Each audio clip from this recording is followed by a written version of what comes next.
Bismillahirrahmanirrahim. Alhamdulillahi rabbil alamin. Wassalatu wassalamu ala rasuli rabbil alamin.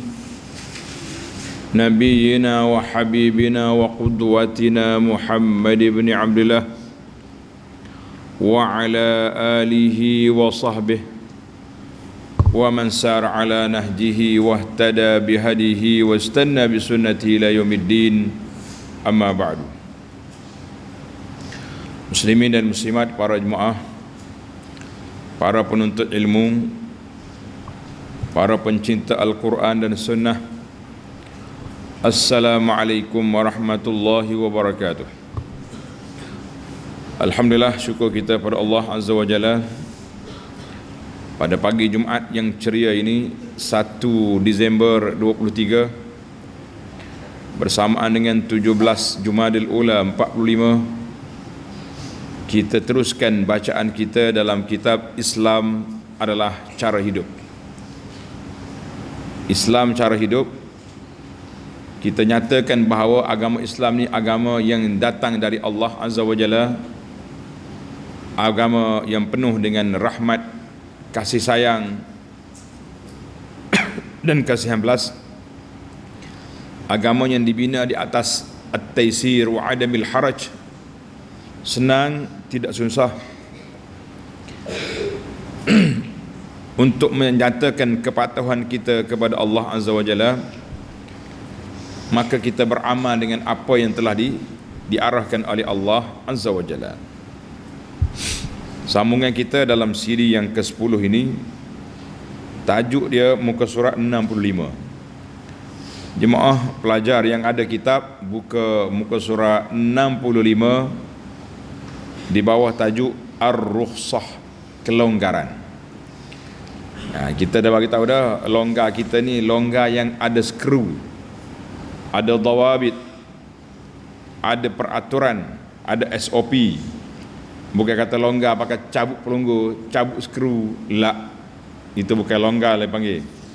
Itu orang panggil tercabut dia punya pelak. Ini bahaya. Jadi dalam siri ini kita akan bincang tentang mengenali rukhsah, definisi dia, makna dia, dan juga 4 bahagian rukhsah, insya-Allah dalam masa yang singkat ini. Tengok kitab rukhsah dan kelonggaran. Dia panggil rukhsah, kemudahan, kelonggaran, itu termasuk dalam itulah. Islam dibina di atas dasar taysir, keringanan, dan rukhsah, kelonggaran. Mudah, longgar. Dalam bahasa kita dia panggil agama syariat yang anjal. Dia boleh menyesuaikan diri dia dengan semua keadaan, semua bangsa, semua benua. Islam boleh masuk. Kita kata itulah kehebatan Islam. Terlalu banyak keringanan dan kemudahan dalam ibadat serta muamalat yang disyariatkan mempamerkan keindahan agama ini dan kerahmatan terhadap umatnya. Hikmah Allah Ta'ala mensyariatkan rukhsah kepada hambanya ialah untuk merealisasikan prinsip al-yusra, kemudahan, dan as-samahah, toleransi dalam ajaran Islam secara amali dan praktikal. Firman Allah Ta'ala ba'da a'udzubillahi minasyaitanir rajim, yuridullahu bikumul yusra wa la yuridu bikumul usra. Artinya Allah menghendaki kemudahan bagimu dan tidak menghendaki kesukaran bagimu. Jadi Allah Ta'ala nak bagi kita mudah, Dia tak mau kita susah-susah, sukar, Tuhan tak bagi. Dalam siri yang lepas kita dah baca, ayat ini duduk di tengah-tengah ayat puasa. Tengok dalam ayat puasa, ayat Al-Baqarah 185, tengah duk bicara bab puasa, mari ayat ni. Kenapa Allah nak suruh kita sedar bahawa puasa ni bukan nak mematikan orang, tapi puasa nak mendidik orang. Puasa bukan nak mematikan, tapi puasa nak mendidik orang. Kita kata alhamdulillah. Dalam selain itu Allah Ta'ala berfirman, yuridullahu an yukhaffifa ankum wa khuliqal insanu dha'ifa. Allah hendak memberikan keringanan padamu, dan manusia dijadikan bersifat lemah, dhaif, tak bermaya. Surah An-Nisa ayat 28. Hadis daripada Abu Hurairah radhiyallahu anhu, sabda Nabi sallallahu alaihi wasallam, innad dina yusrun wa lan yushaddad din ahadun illa ghalabah. Sesungguhnya agama Islam itu mudah. Tidaklah seseorang menyusahkan berlebih-lebihan dalam agamanya kecuali dia akan kecundang, tidak dapat melaksanakan dengan sempurna. Ini yang kita bimbang. Jadi hadis dalam Bukhari, mana agama itu mudah, siapa nak menyusahkan dia akan kecundang. Allah beri kita hak longgar, kita nak hak payah. Kita dah bincang dalam siri lepas seorang sahabat yang berpuasa setiap hari. Nabi kata, oh puasalah selang satu hari macam Nabi Daud. Tak mau. Akhirnya bila dia tua, dia menyesal. Tak larat dah aku sekarang. Ya ruginya kalau aku tak dengar nasihat Nabi dulu. Dengar nasihat Nabi dulu hari ni, taklah teruk sangat. Jadi benda tu mudah, kita nak menyusahkan jangan. Tapi jangan mempermudahkan agama. Guana pula tu, tadi suruh mudah. Agama itu mudah. Maknanya kalau solat, kita ni kena solat berdiri. Tapi kalau tak boleh, duduk. Tak boleh lagi, baring. Tapi kalau kata sakit tak solat, itu bukan mudah, itu mempermudahkan agama. Itu tidak boleh. Kita tidak boleh mempermudahkan agama, kita hanya boleh mengambil kemudahan dalam agama.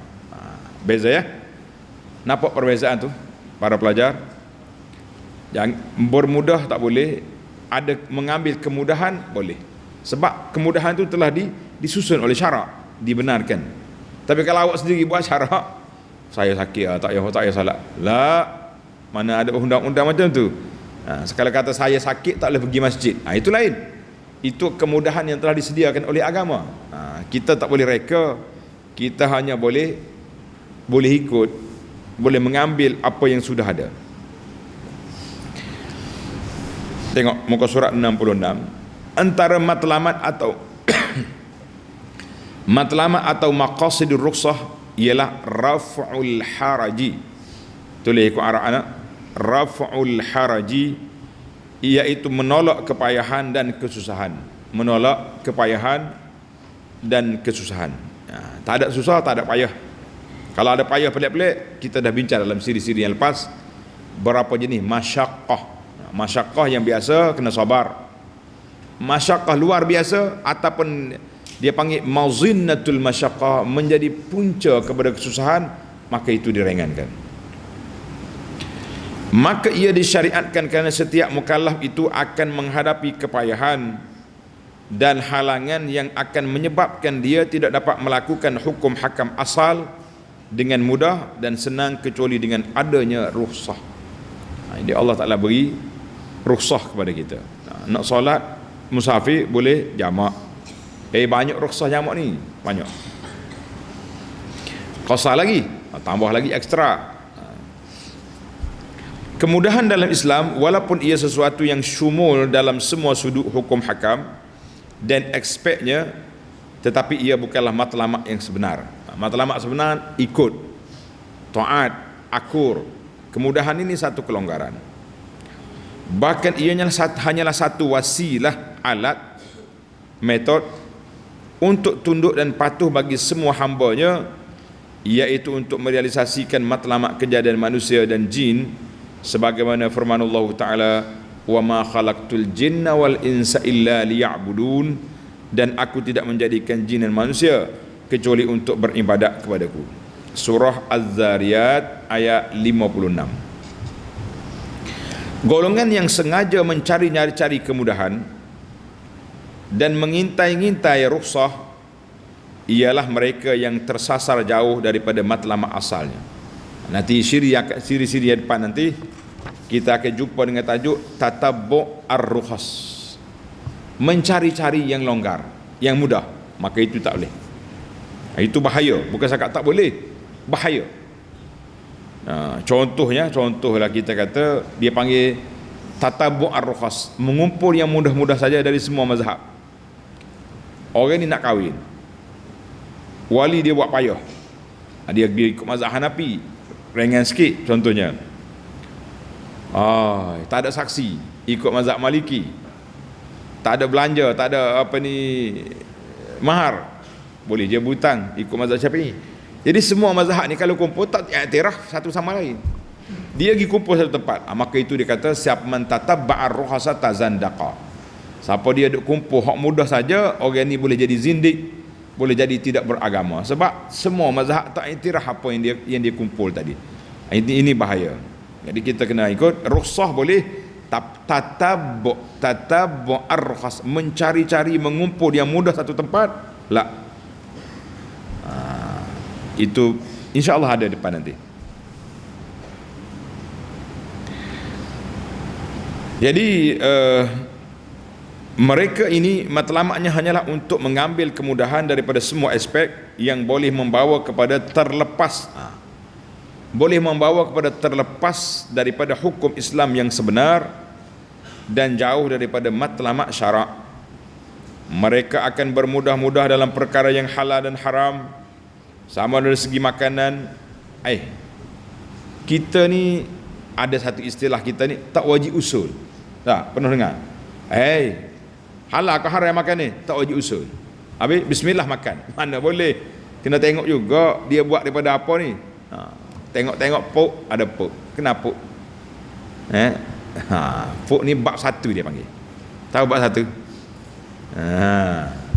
Kita sebut penama penuh ke orang kata kasar ustaz. Kalau sebut bab satu, mau faham ke bab satu? Faham tak apa. Budak-budak kita ni cerdik-cerdik. Tak? Macam dia nak ngaji pondok ya. Setengah orang kata ngaji pondok ni tak cerdik. Siapa dia cakap? Alhamdulillah. Baiklah. Jadi dia panggil kalau orang ni terlepas daripada agama, boleh bawa kepada terlepas daripada hukum Islam yang sebenar dan jauh daripada matlamat syarak. Mereka akan bermudah-mudah dalam perkara yang halal dan haram, sama dari segi makanan. Tak wajib usul tadi kan. Tak wajib usul. Kita tak wajib usul, tapi kita kena tengok mazinnah. Ayam kamu duduk di sini, di Kuala Kerai ni. Orang di sini peniaga ayam dia semua orang Islam belaka. Tak payahlah pergi usul. Ayam ni siapa sembelih? Haji Fauzi kita kata. Tak okay kita. Dia baca bismillah ke tidak? Tampaklah bagi. Mau ambil ayam pau tak kepala dia. Pergi sembelih dia pergi senang. Apa punya usul? Itu tidak boleh lah gitu. Tapi kalau kita pergi negara yang bukan Islam, ataupun kawasan ni non muslim ramai dikuasai, memang kawasan ni, itu kena tanya juga. Ni ayam ni siapa sembelih? Islam ke? Dia kata Islam.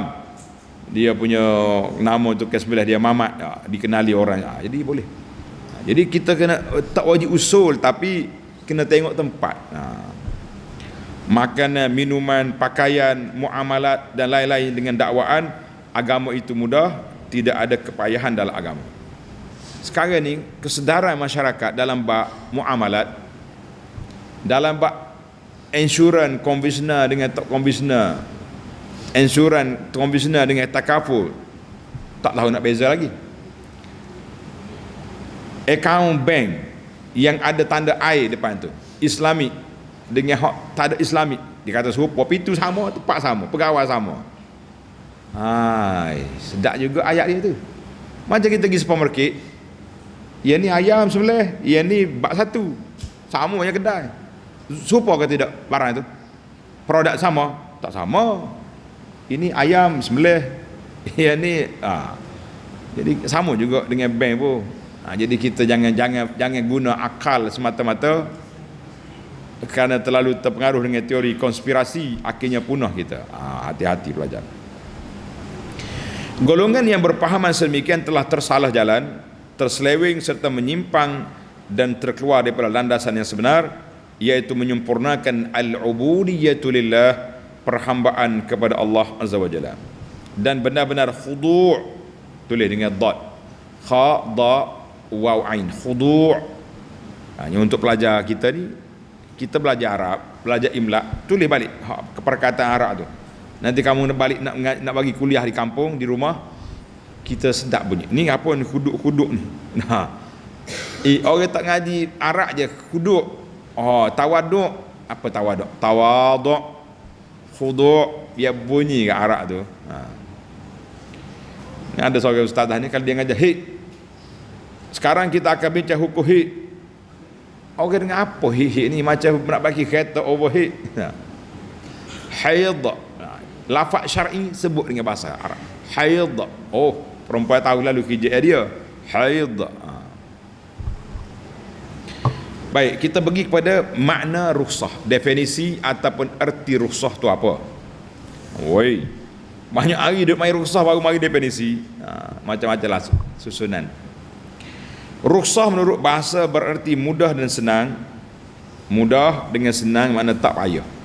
Lawan dia tak payah. Dari situlah diambil perkataan rakhasas si'ra.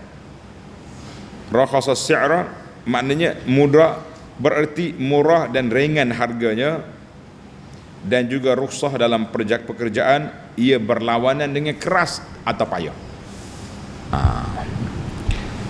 Menurut istilah syarak, definisi syar'i, kalau kata syarak, apa dia makna rukhsah? Bererti sesuatu perkara yang disyariatkan kerana terdapat keuzuran yang menyusahkan umat, maka dilonggarkan. Ia dikecualikan daripada asas umum yang mengandungi larangan. Ia hanya berpada dengan keperluan tersebut saja. Imam Syatibi ni dia panggil Syekhul Maqasid. Dia di antara pelopor yang banyak membincangkan tentang maqasid. Dalam kitab dia Al-Muwafaqat. Nah, tu ada nama kitab bawah. Kalau dalam ulama mazhab Syafi'i, nama dia Izzuddin bin Abdul Salam. Dalam kitab dia Qawaidul Ahkam fi Masalihil Anam. Kita kena kenal lah nama Tok Syekh ni, nama Tok Guru ni. Dia kata Syatibi telah menyebut beberapa definisi rukhsah, antaranya tengok, definisi dia pun ada 3. Yang pertama, perkara yang dibuang atau digugurkan bagi umat ini daripada taklif yang berat ataupun amalan-amalan yang terlalu susah. Jadi terlalu susah, ringan. Menerusi firman Allah Ta'ala, Rabbana wa la tahmil alaina isran kama hamaltahu ala alladhina min qablina. Doa kita kepada Allah, wahai Tuhan kami, janganlah engkau bebankan kepada kami beban yang berat sebagaimana engkau bebankan kepada orang yang terdahulu. Umat dulu berat dia punya syariat. Kalau dia kena najis ini, kena buang kulit tu. Berat tak berat? Kita sini ambil air, sabun, bismillah, intaha. Tahu dah. Kecuali pak cik waswah. Anak pergi sebuah masjid, kapek dia, potong sana, potong sini, kapek. Tanya apa sebab ni kapek ni, potong-potong ni, macam jalan musim hujan je. Berlubang sana, berlubang sini. Dia kata ni pak cik ni, dia tunjuk untuk siok dia ni, waswah dia. Contohnya kalau ada benda kotor sini, taik cicak kau apa dia, ke budak kencing itu, dia potong. Punah habis kapek masjid. Sedangkan dalam fiqh ada cara-cara dia. Kita ambil benda tu, basuh, siram air banyak-banyak, lepaslah. Oh, potong. Jadi susah dia tu. Sedangkan Allah SWT dah beri pada kita kelonggaran. Dari sudut fiqhnya ada. Jadi kenapa kita mau potong? Jadi ulama orang dulu berat, orang kita ringan, kecuali kita memberatkan. Potong sana, potong sini, itu memberatkan. Allahu Akbar. Ni ada satu cerita, kita baru dengar cerita menarik juga. Ada ustazah tu mengajar tak masjid mana lah. Orang tanya soalan.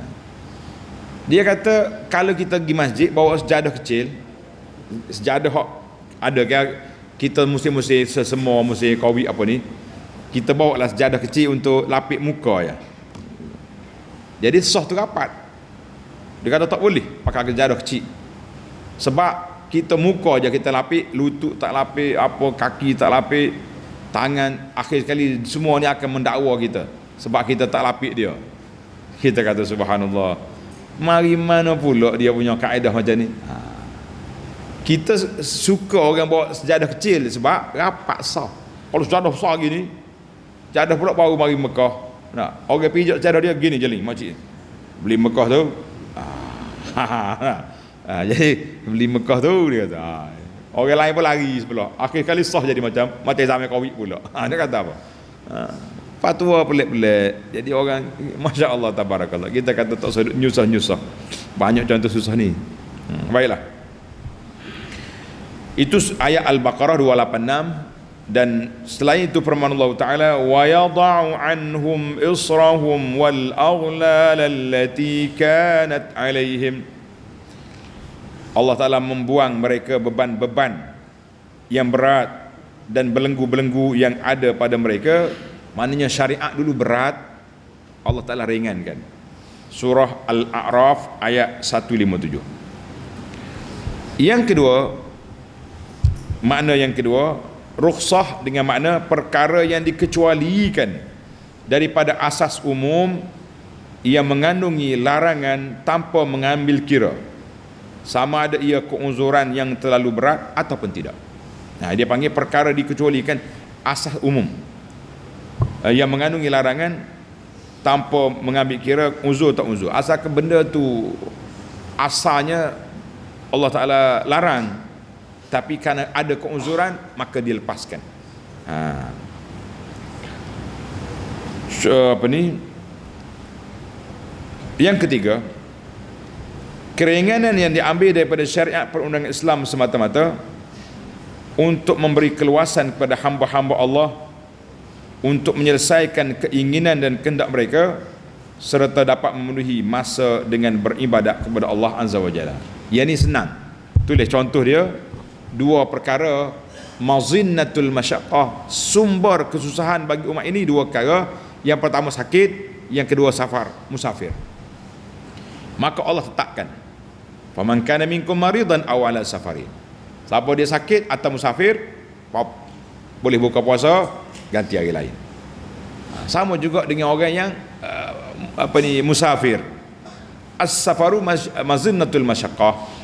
Oleh kerana musafir ni dipanggil punca kesusahan, maka diberi kelonggaran, boleh jamak dan boleh qasar salat. Kata alhamdulillah. Berdasarkan definisi ini jelas terdapat hubung kait antara taisir, keringanan, dan rukhsah. Dia kembar ya dua tu. Kalau tu ringan, yang ni dipermudahkan. Iaitulah hubungan secara umum dan khusus. Setiap rukhsah itu ialah taisir. Ni tengok ni, dia maikul. Setiap rukhsah taisir. Tetapi bukan semua taisir itu rukhsah yang diterima, tidak.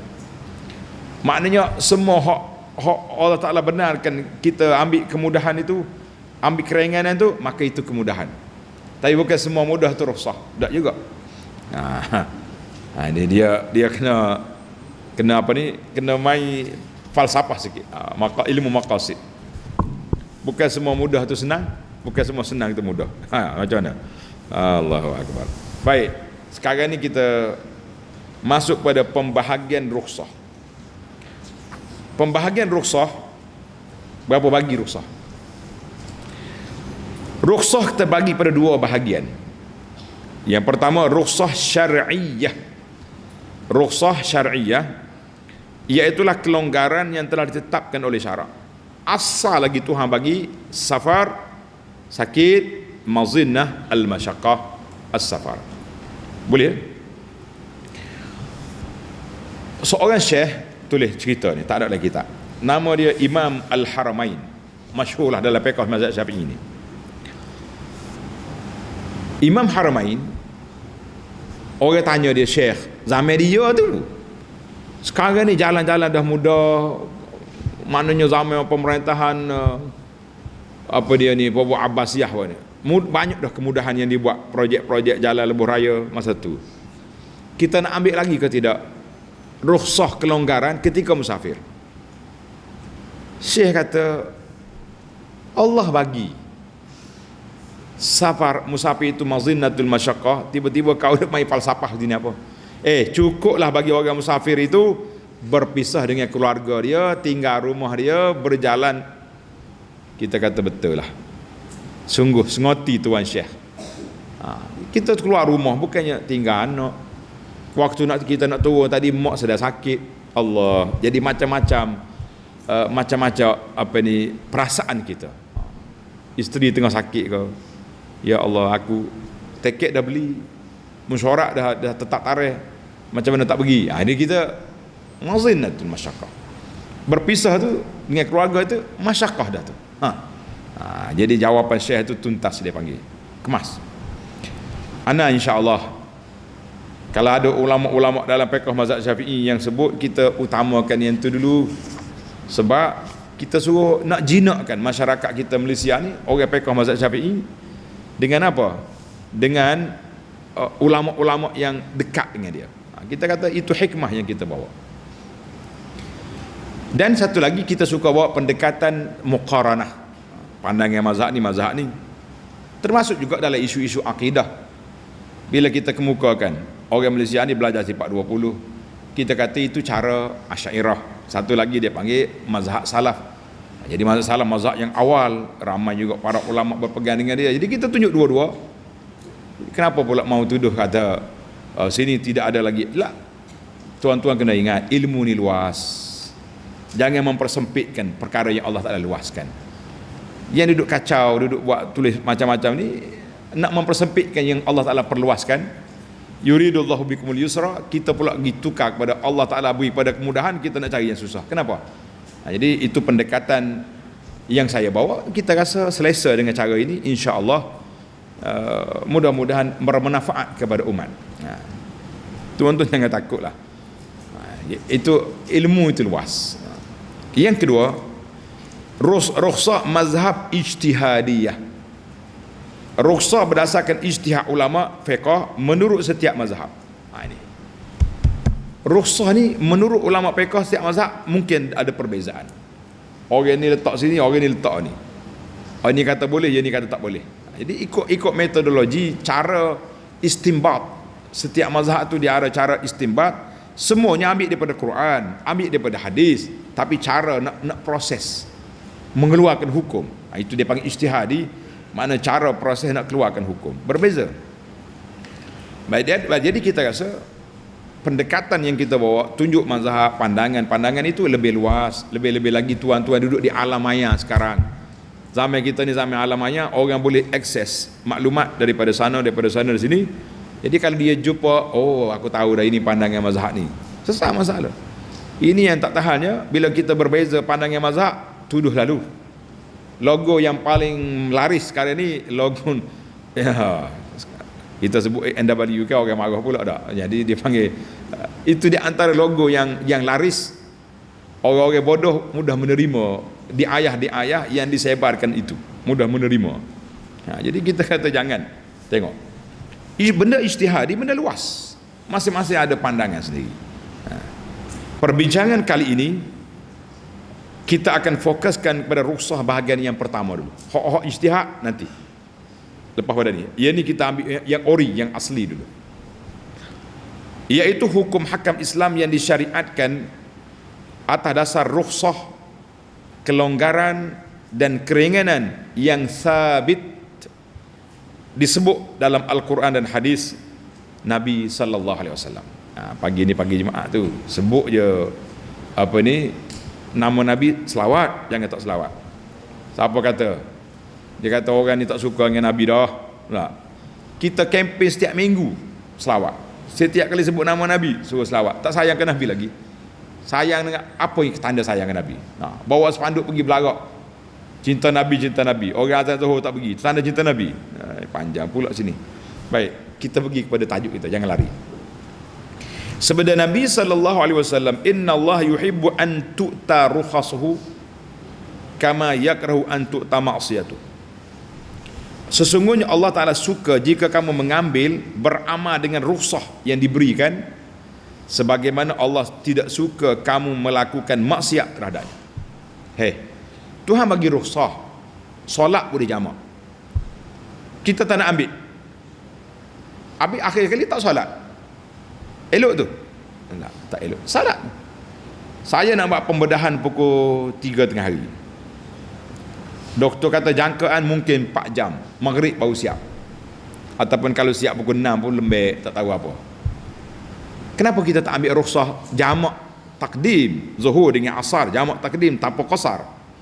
Sebab dah confirm dah pembedahan akan buat pada OT dah, masuk bilik ni pukul 3 tengah hari, confirm dah, buatlah.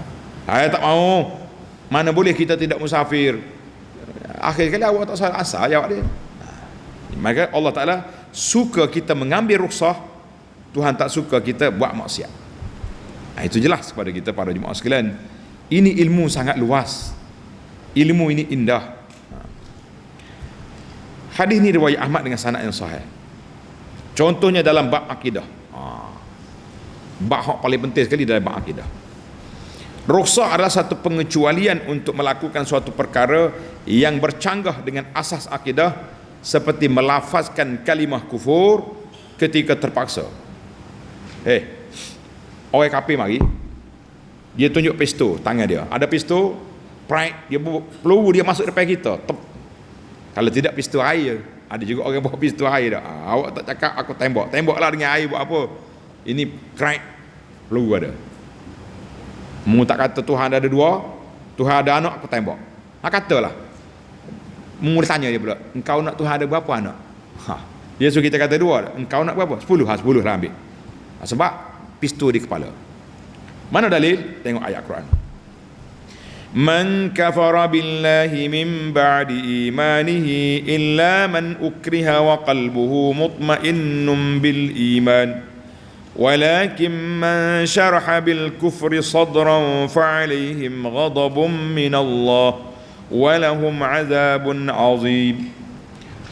Sesiapa yang kafir kepada Allah sesudah dia beriman, maka dia mendapat kemurkaan Allah Azza wa Jalla.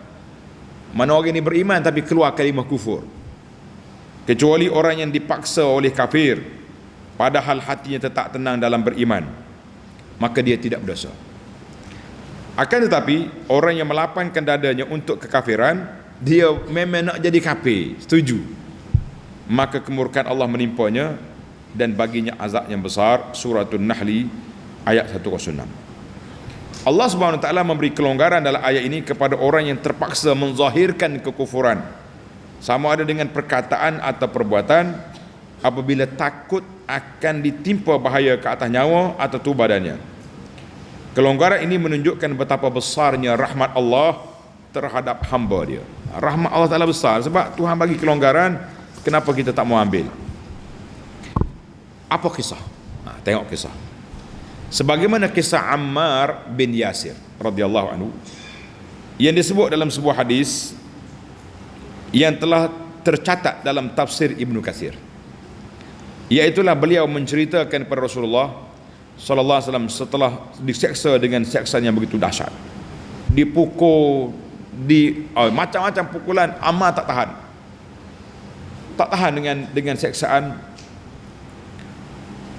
maka dia pun ikutlah. Orang kafir suruh kata, dia kata. Kafir pun lepas dia. Bila lepas dia mari jumpa Nabi sallallahu alaihi wasallam, dia kata, wahai Rasulullah, mereka tidak melepaskan saya sehingga saya mengatakan yang buruk terhadap tuan hamba. Dia suruh Ammar hina Nabi sallallahu alaihi wasallam dan menyebut Tuhan mereka. Rasulullah sallallahu bertanya, bagaimana dengan hatimu Ammar? Ammar, ketika mau keluar kalimah tadi, hatimu macam hatimu? Ammar menjawab, tetap teguh dengan iman. Saya sayang ke Rasulullah, tak berubah, tapi dia paksa. Saya pun kata. Rasulullah SAW berkata, in ta'udu fa'ud. Nabi kata, kalau mereka paksamu lagi, katalah. Tapi ingat, dalam hati jangan, setakat bibir mulut ya, jangan keluar daripada hati. Kalau masuk dari hati sungguh, ada apa? Kafir sengoti. Ini dia panggil kelonggaran. Maka di sini para ulama mengatakan dua kategori manusia dalam bab akidah. Ada orang yang boleh ambil kelonggaran, lepas, tak apa, pergi taubat. Ada orang yang tak mau ambil akidah, tak ambil kelonggaran, dia azimah sebab dia kuat. Seperti Imam Ahmad rahimahullah taala, ketika dipukul oleh khalifah yang suruh dia kata Quran ini makhluk, Imam Ahmad pertahankan. Maka dengan sebab dia pertahan tu, dia kena pukul, dia kena sebab, dia kena penjara, berdarah-darah di dalam penjara. Tapi tuan-tuan kena ingat, sekarang semua orang bercakap tentang Imam Ahmad bin Hanbal, Imam Ahlus Sunnah wal Jamaah. Kenapa? Kerana dia sabat, dia tak lari. Ulama lain dia takwil. Quran makhluk, dia pakat tangan. Taurat, Injil, Zabur, Quran, semua ini makhluk. Dia takwil semua ini tangan dia. Tak? Dia panggil semua ini maksudnya tangan dia. Makhluk. Jadi orang faham Taurat, Injil, Zabur tadi makhluk, dia lepas. Mari Imam Ahmad, la, Al-Quran kalamullah, kena pukul. Jadi orang yang lemah dia boleh ambil rukhsah. Orang yang mantap dalam akidah, jangan, kita pertahankan hak. Ini penting untuk kita belajar. Sebab itulah dalam Islam ini, dalam pegangan agama, kita ada orang panggil Hanabilah. Hanabilah ni ulama-ulama yang tak mau takwil sifat Allah Taala. Mari pula Asy'ariyah Maturidi, dia takwil. Jadi bila kita kata Hanabilah ni bukan ahli sunnah, habis Imam Ahmad kau nak campak di mana? Ini sebab itulah kita nak bercakap, pelajar-pelajar kena faham. Jangan pergi bercakap benda yang kita tak faham, akhir kali membuat fitnah kepada masyarakat, buat fitnah kepada orang semua. Kita mengatakan ini satu perkara yang tidak baik. Baiklah. Contoh lain pula. Antara perkara-perkara rukhsah ialah dalam bab solat. Solat 5 waktu azimah. Tulis dia pelajar. Solat 5 waktu azimah. Azimah ni makna wajib kena buat. Dan rukhsahnya ialah menjamakkan dan mengqasarkan solat semasa musafir. Itu rukhsah. 2, berwudu untuk solat. Azimah. Dan menggantikannya dengan tayamum bagi yang mempunyai halangan untuk melakukannya. Orang sakit tak boleh guna air atau ketiadaan air boleh tayamum, itu rukhsah. Bukan sekat rukhsah biasa, khas untuk umat Muhammad sallallahu alaihi wasallam tayamum ini. Orang lain tak ada. Alhamdulillah. 3, berdiri masa salat, rukun. Azimah. Bagi orang yang sakit tak mampu berdiri, boleh duduk, boleh baring. Tapi ingatlah pakcik-pakcik, makcik-makcik yang solat duduk tu, awak mari masjid tadi berjalan daripada rumah sampai ke masjid boleh. Sampai di masjid buka kerusi duduk, ataupun duduk atas lantai duduk, tak diri, la. Qiyam itu rukun. Qiyam rukun. Jangan bermudah-mudah. Banyak juga masalah kita ni. Ambil rukhsah kan salah pula. Yang keempat, berpuasa Ramadan adalah fardu. Itu azimah. Bagi orang yang tidak mampu diberikan kelonggaran untuk berbuka dan menggantikannya apabila mampu, dan terus membayar fidyah bagi mereka yang tidak ada harapan untuk sembuh. Ini dalam siri lepas kita dah bincang. Tuan-tuan boleh tengok dalam rakaman lah. Yang kelima, haji adalah rukun Islam bagi yang mampu. Bagi yang tak ada kemampuan, maka rukhsah diberikan kepada mereka, tunggu sehingga dapat kemampuan. Tulis itu contoh di antara kemampuan zaman kita hari ini, duit ada, kota tak ada. Tulis apa? Dia pun cari tajuk dia. Duit ada, kota tak ada. Tunggu dapat kota. Kalau kita mati sebelum dapat kota, insya-Allah itu rukhsah. Sebab nak pergi macam mana? Tabung haji tak panggil kita. Kecuali kita duit banyak lagi, bolehlah cari dia panggil visa furada, visa mujamalah, macam-macam visa lagi yang dibuat oleh orang yang meluluskan kita ke Mekah, insya-Allah. Kesimpulannya, mengambil rukhsah yang disyariatkan ini berpindah daripada mengambil taklif yang berat kepada taklif yang lebih ringan kerana sebab-sebab yang dibenarkan oleh syarak. Ulama mazhab Syafi'i telah membahagikan hukum. Sepatutnya penerbit ni pun satu.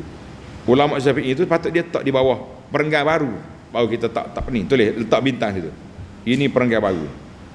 Ulama mazhab Syafi'i telah membahagikan hukum mengambil rukhsah syar'i ini kepada 4 kategori. Jangan bimbang, kita ambil ringkas-ringkas ya, sebab masa kita laju. Yang pertama, rukhsah yang wajib. Dia panggil ikut hukum apa ni? Hak wajib ni. Seperti mana orang dalam keadaan darurat dibenarkan untuk memakan benda-benda yang diharamkan seperti bangkai dan meminum minuman yang diharamkan berdasarkan pendapat yang sahih dan masyhur dalam mazhab Syafi'i.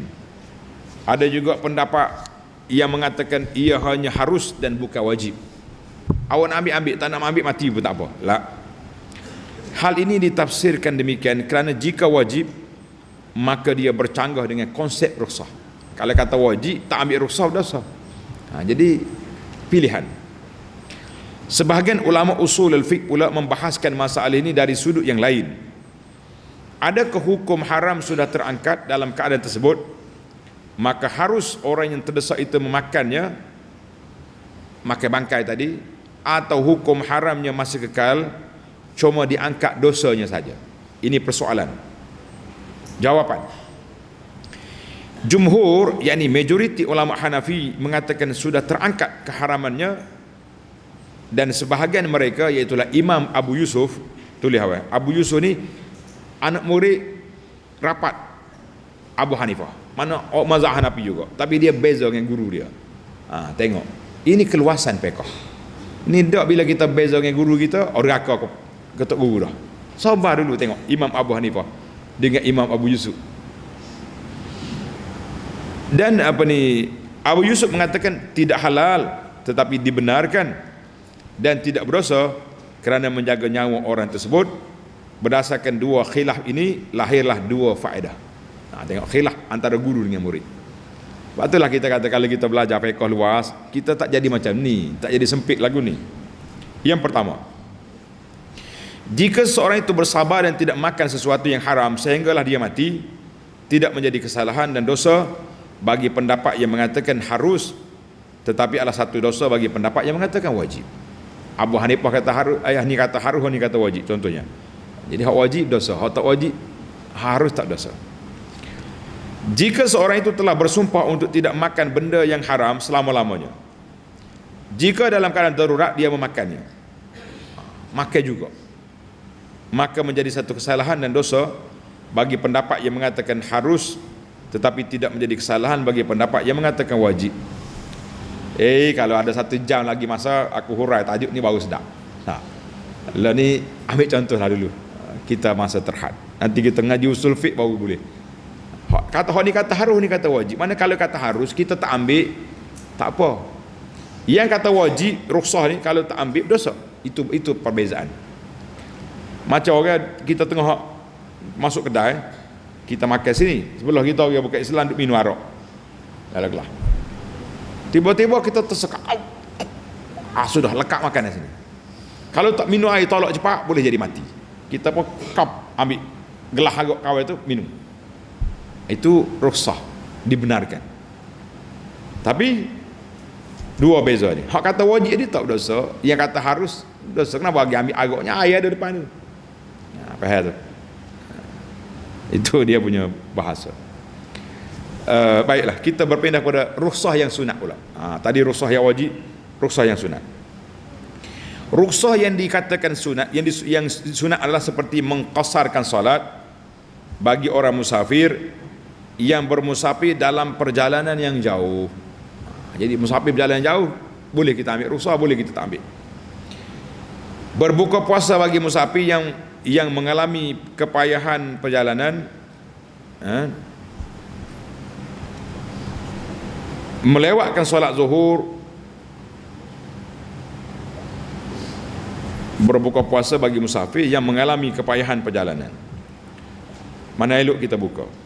Yang ketiga, melewatkan solat zuhur sehingga sejuk di negeri tertentu. Negeri Arab panas sangat zuhur, Nabi kata abridu, lewatkan. Zuhur masuk pukul 1, kita solat pukul 2.30. Tak apa lagi sebab asar dia pukul 4.30. Mana 2.30 pukul 3 ni dah teduh sikit. Orang nak mari masjid pun tenang. Boleh. Melihat bakal tunan. Awak nak tunan dah. Celak mata selalu bunyi tunan ni. Mak dia tengok dah. Mak dia tengok, adik-beradik dia tengok. Comel. Oh, comel molek dia ni. Dah. Tapi sunat dia pergi tengok juga. Sebab dia nak kahwin bukan mak dia. Mencampurkan harta anak yatim di bawah jagaan dengan harta sendiri dan menggunakannya sekadar keperluan dan hajat. Kadang-kadang payah kita nak asing. Jadi kita bajet lah, muduk sekali dengan aku ni. Firman Allah Ta'ala, fid dunya wal akhirati wa yas'alunaka 'anil yatama qul islahul lahum khair wa in tukhalituhum fa ikhwanukum wallahu ya'lamul mufsida minal muslih. Mereka bertanya kepada Nabi SAW tentang anak yatim. Katakanlah, mengurus urusan mereka secara patut adalah lebih baik, dan jika kamu bergaul dengan mereka maka mereka adalah saudaramu, dan Allah mengetahui orang yang merosakkan harta benda anak yatim daripada orang yang nak menjaganya. Jadi kita campur, tapi kita tahu ada akaun, ada nombor, ada angka, jadi boleh, senanglah. Kalau tidak payah kita nak jaga dia. Ini dia panggil kelonggaran. Maknanya ni apa dia panggil ni, tadi contoh-contoh yang kita buat tadi, contohnya orang musafir, dia tak nak ambil qasar, boleh je, tak ada masalah. Aku tak nak qasar, nak maya jamak penuh, tak nak jamak, ikut awak lah. Tak saya buka puasa, boleh, tapi sunat. Kalau lah puasa kita menyusahkan, elok kita buka. Kita berpindah kepada rukhsah yang harus. Harus ni panjang sikit. Rukhsah yang diharuskan adalah beberapa contoh akad muamalah yang bertentangan khilaf dengan qiyas, seperti jual beli salam, jual beli tempahan, tempah barang yang belum ada. Tak boleh. Kalau mengikut dalam kaedah, Nabi kata tak boleh jual barang tak ada. Tapi dalam bab bai'us salam boleh. Contohnya awak tokai apa? Tokai kain. Ada kain? Tak ada. Ada contoh ya. Sampel ada kan? Saya nak kain ni 200 gulung. Berapa harga? Segulung 1,000, 200,000. Habis bagi duit dulu. Dia putar bagi Ho Chi Minh, pergi bawa balik kain. Ada. Itu boleh. Itu dia panggil rukhsah dalam bab jual benda yang belum ada. Patut tak boleh jual, benda tak ada. Al-musaqah, dari sudut pajakan tanah. Musaqah pajakan tanah. Kalau gadaian pajak gadai itu lain, dipanggil rahnu. Hak ni pajakan tanah. Kita tahu lagi ada hasil ke tidak. Al-ijarah, kontrak sewa. Al-ju'lu, ju'lu ni sagu hati. Siapa dia, aku hilang, jam saya hilang. Siapa dia jumpa, aku bagi RM5. Habis pakat ke cari. Itu dia panggil ju'lu. Mana kita bagi upah kalau jumpa. Dia sepatutnya bila orang buat hijau kena bagi upah. Letih dah dia nyari ni, 1 jam dia cari. Tapi kalau tak jumpa saja. Itu dia panggil berbeza dengan kaedah al-qiyas. Menarik ni. Kalau kita boleh syarah satu-satu ni, suka. Dan sebagainya, kerana keperluan dan hajat manusia kepadanya. Baiklah, kita ambil yang terakhir. Yang terakhir, rukhsah yang dibenarkan tetapi menyalahi yang lebih utama. Dia panggil khilaful aula. Khilaful aula. Aula buat ni, tapi kita pergi ambil ni. Rukhsah yang bertentangan dengan azimah, keberatan yang lebih utama, seperti berbuka puasa Ramadan bagi musafir yang tidak mengalami apa-apa kesusahan perjalanan yang melampau. Dia tak susah gapo, tapi orang dia musafir, dia ambil rukhsah buka puasa. Tak dosa. Tapi aula kita teruskan berpuasa, sebab kita nak raya sekali dengan orang. Kalau tidak, awak raya berhutang. Orang yang tak habis puasa, dia berhari raya secara berhutang. Sebab ada lagi 5 hari, 3 hari dia tak bayar, yang belum jelas. 2. Bertayamum bagi mereka yang terpaksa membeli air dengan harga yang terlampau mahal, sedangkan mereka masih mampu bayarnya. Air mahal, orang nak jual air sebotol, nak ambil tayamum ni RM20, biasa RM2 ya. Tak payah, aku tayamum. Itu dia panggil rukhsah khilaful aula. Aulanya dah kita ada duit, bayarlah berapa ratus orang nak ikut dia, air dia. Tiga, menjamakkan solat bagi mereka yang tidak mengalami apa-apa masalah dalam musafir. Rukhsah kita buat. Coba dia kata khilaf aula, tapi yang ni ana rasa perlu dimurajaah balik, sebab Nabi SAW menggalakkan supaya kita, innallaha yuhibbu an tu'ta rukhas, Allah Ta'ala suka kepada kita ambil rukhsah, sebagaimana Tuhan tak suka kita buat maksiat. Jadi yang ketiga ni, tak bintang itu perlu dimurajaah jugalah. Sebab tak kira apa, asal kita musafir, kita jamak ya solat, kita tak tahu apa yang dia akan apa masa depan. Banyak kali kita macam tu. Tak, kita kata tak apa, nanti sampai kita solat, kita pun tak solat jamak, solat zuhur saja. Siapa-siapa di naik bas patut sampai pukul 5 petang, boleh mayasa kan, bas mampus tengah jalan, mampus dalam hutan pula, air tak ada, kena banyak benda, kena tiamung lagi. Jadi kalau awak rukhsah ambil tadi jamak awal-awal kan selesai masalah. Jadi ada benda hak Tuhan bagi kita tak ambil ni, kadang-kadang kita menyesal kemudian, silap tadi. Kalau jamak dah tadi, giling pala tak jadi selesai masalah, giling pala menambahkan masalah. Yang keempat, 5 dah, membaca Quran dan menulisnya bagi mereka yang tidak bersuci, terutamanya bagi seorang guru dan murid. Kita tulis Quran adalah tanda tak ada suci. Yang tak boleh pegang mushaf, tulis tak apa. Baiklah, demikianlah keindahan Islam yang penuh dengan rahmat dan keprihatinan Allah Subhanahu wa taala terhadap hambanya.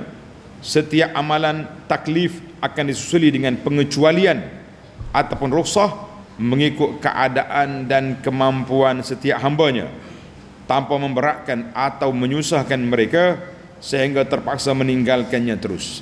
Tuhan tak suruh kita tinggal, Tuhan suruh kita jamak ataupun ambil kelonggaran. Mereka diberi pilihan dan kemudahan untuk memilih yang terbaik dalam meneruskan matlamat asal kejadian mereka, iaitu menyempurnakan al-ubudiyatu lillah, perhambaan kepada Allah yang esa dengan penuh ketaatan dan rendah diri, membawa kebaikan dan menolak keburukan. Alhamdulillah, tamatlah perbincangan kita. InsyaAllah dalam siri akan datang, minggu depan kita akan sambung jenis-jenis keringanan pula. Macam-macam dia punya perbahasan. Subhanakallahumma wa bihamdika asyhadu an la ilaha illa anta astaghfiruka wa atubu ilaik. Wa sallallahu ala nabiyyina Muhammadin wa ala alihi wa sahbihi ajma'in walhamdulillahi rabbil alamin.